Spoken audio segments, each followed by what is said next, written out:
जब भी हम अनुशासन या डिसिप्लिन के बारे में सोचते हैं तो क्या ख्याल आता है? शायद एक बहुत ही कंफर्टेबल सी तस्वीर, है ना? सुबह जल्दी उठना, सब कुछ प्लान के हिसाब से चलना।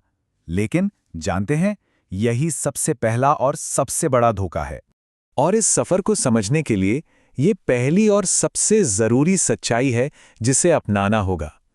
अनुशासन का मकसद हमें बेहतर महसूस कराना नहीं है, बल्कि हमें बेहतर बनाना है। क्योंकि देखिए, असली ग्रोथ तो कंफर्ट जोन के बाहर ही होती है। और यही वजह है कि ज़्यादातर लोग सच्चे डिसिप्लिन से भागते हैं। वो इसके बारे में बातें करना पसंद करते हैं, पर इसे जीना नहीं चाहते। क्यों? क्योंकि सच का सामना करना अक्सर थोड़ा अपमानजनक सा लगता है।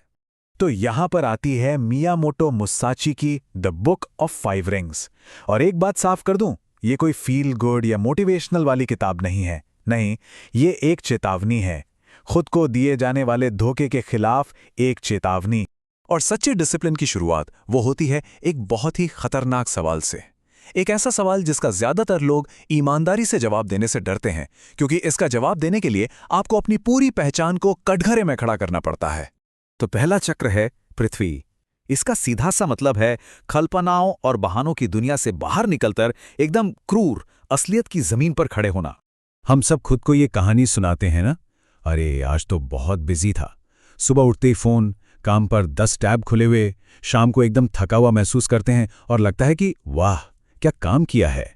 मुसाशी का सिद्धांत कहता है कि एक योद्धा को लड़ाई से पहले ये जानना होता है कि वो खड़ा कहाँ है, और इसके लिए इन 4 चीजों को मापना शुरू करना होगा। जब हम ये करते हैं तो सच्चाई सामने आती है, और यकीन मानिए ये सच्चाई अक्सर चुभती है। और जब हम ये करते हैं ना, तो पृथ्वी का सिद्धांत एक बहुत ही हम्बलिंग, एक कड़वा सच सामने लाता है कि समस्या दुनिया में नहीं है, समस्या हमारे ध्यान में है। और जब ये बात साफ हो जाती है, तभी अनुशासन की असली यात्रा शुरू होती है। अब जैसे ही हमें यह सच्चाई पता चलती है, हम अक्सर एक बहुत बड़ी गलती कर बैठते हैं। हम घबरा जाते हैं और सब कुछ एक ही झटके में बदलने की कोशिश करते हैं, एकदम लोहे की तरह सख्त बन जाते हैं। और यहीं पर दूसरा सिद्धांत जल हमारी मदद के लिए आता है। सोचिए, एक सख्त रिजिड प्लान वो असलियत से टकराएगा तो क्या होगा? टूट जाएगा। लेकिन जल, पानी क्या करता है? वो बहता है, वो रुकावटों से लड़ता नहीं है, उनके चारों ओर से अपना रास्ता बना लेता है। अनुशासन का असली हथियार फोर्स नहीं है, वो है कंसिस्टेंसी। पानी की तरह ये एक दिन में चट्टान को नहीं तोड़ता, नहीं, वो उससे लगातार बूंद बूंद करके कमजोर करता है। ये एक बहुत पावरफुल मेटाफर है जो बताता है कि असली जीत छोटे लगातार किए गए प्रयासों में ही छिपी है। जल का सिद्धांत इन छोटे कदमों का सम्मान करता है। क्यों? क्योंकि हर छोटा कदम आपकी पहचान को बदल देता है। धीरे धीरे आप वो इंसान बनने लगते हैं जो काम को बीच में नहीं छोड़ता। और यही असली जीत है। तो अब आता है तीसरा चक्र, अग्नि। जब ये छोटे छोटे कदम आदत बनने लगते हैं तो प्रोग्रेस दिखने लगती है, और प्रोग्रेस के साथ एक नई भावना जन्म लेती है, गुस्सा। है ना? किसी और को खुद से आगे बढ़ते देखते हैं और वो तुलना, वो गुस्सा पैदा करती है। अग्नि का सिद्धांत हमें सिखाता है कि इस ऊर्जा को बर्बाद नहीं, इस्तेमाल कैसे किया जाए। देखिए, ज्यादातर लोग इस गुस्से को एक नेगेटिव चीज मानते हैं, उसे दबाने की कोशिश करते हैं। लेकिन मुसाशी ने इसे एक दुश्मन की तरह नहीं, बल्कि एक ईंधन के रूप में देखा।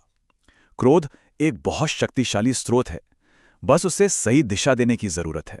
तो जब भी गुस्सा, फ्रस्ट्रेशन या शर्म महसूस हो, तो उसे दूसरों पर या खुद को कोसने में बर्बाद करने की जगह उसे अपनी कमजोरी पर निशाना बनाने के लिए इस्तेमाल करें। हर निराशा को एक आदेश में बदलें, हर शर्म को एक एक्शन में। यहीं पर साधारण डिसिप्लिन एक योद्धा की मानसिकता में बदल जाता है। और अब आता है चौथा चक्र, पवन, यानी अहंकार का खतरा। जब डिसिप्लिन से रिजल्ट्स मिलने लगते हैं तो सबसे खतरनाक दुश्मन बाहर से नहीं, बल्कि अंदर से पैदा होता है। आप नोटिस करने लगते हैं कि आप बदल गए हैं, लोग आपकी तारीफ करते हैं, और बस यहीं पर हवा का झोंका आता है। मुसाशी की ये एक बहुत ही गंभीर चेतावनी है। जिस पल ये लगने लगे कि हाँ, अब मैं मंजिल पर पहुंच गया हूं, असल में पतन वहीं से शुरू हो जाता है। देखिए, इस रास्ते पर चुनौतियां हमेशा बदलती रहती हैं। शुरुआत में चैलेंज होता है बस शुरू करना, फिर चैलेंज होता है लगातार बने रहना, लेकिन सबसे आखिर में जो जाल है वो है खुद को एडवांस्ड मान लेने का। पवन का सिद्धांत यही याद दिलाता है कि विनम्रता कोई अच्छा गुण होने की बात नहीं है। ये तो लगातार सीखते रहने की, आगे बढ़ते रहने की एक स्ट्रैटेजी है। जो सीखना बंद कर देता है वो असल में पीछे जाने लगता है। और अब हम पहुंचते हैं अंतिम, पांचवें और सबसे गहरे चक्र पर, शून्य। जब विनम्रता भी एक आदत बन जाती है तो बाहर से तो सब कुछ ठीक लगता है, लेकिन अंदर ही अंदर एक ऐसा सवाल उठता है जो पहले कभी नहीं आया था। ये सवाल हर डिसिप्लिन्ड इंसान कभी ना कभी खुद से जरूर पूछता है, क्योंकि हमें एक कहानी सुनाई गई है, एक झूठ बताया गया है कि डिसिप्लिन एक पुल है जिसके उस पार एक आरामदायक शहर है जहां कोई संघर्ष नहीं है। पर यह सच नहीं है। अंतिम सत्य ये है, लक्ष्य कभी भी एक आसान जीवन पाना था ही नहीं। लक्ष्य तो एक कठिन जीवन को सामान्य और स्वाभाविक महसूस कराना था। और जब ये बात समझ आ जाती है ना, तो हर दिन का संघर्ष बोझ नहीं लगता, वो पहचान बन जाता है।